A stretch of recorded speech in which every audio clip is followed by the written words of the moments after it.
દ્વારકામાં દ્વારકાધીશ જગત મંદિરે ભગવાન શ્રી દ્વારકાધીશના રથયાત્રાનું આયોજન પૂજારી પરિવાર તથા વહીવટીતંત્ર દ્વારા કરવામાં આવ્યું હતું, જેમાં ભગવાનને નવનિર્મિત રથ અર્પણ કરવામાં આવ્યો હતો।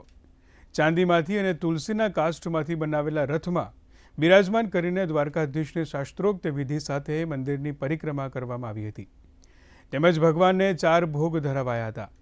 દ્વારકાધીશ માટે નવનિર્મિત ચાંદીનો રથ અમદાવાદના ભાવિક ભક્ત ચકુભાઈ દેસાઈ દ્વારા અર્પણ કરવામાં આવ્યો હતો।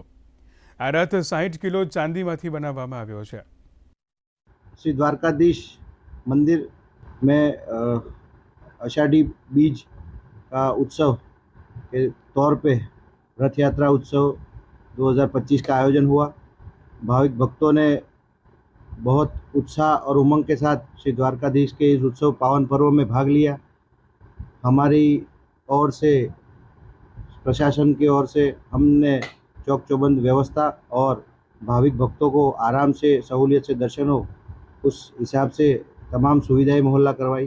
छेल्ला 20 वर्षथी दर पूनमे द्वारकाधीशना दर्शने पधारूँ छुं અને દ્વારકાધીશની અખિલ બ્રહ્માંડ નાયકની અસીમ કૃપાથી આ લાભ લેવાનો અમને મોકો મળ્યો છે અને એમાં દ્વારકાધીશે બહુ ખૂબ આનંદ ઉલ્લાસથી અમને અમારો પરિપૂર્ણ કરાયો છે અને રથની પ્રેરણા અમને અમારા પૂજારી નેતાજી શ્રીને દ્વારા પ્રાપ્ત થઈ।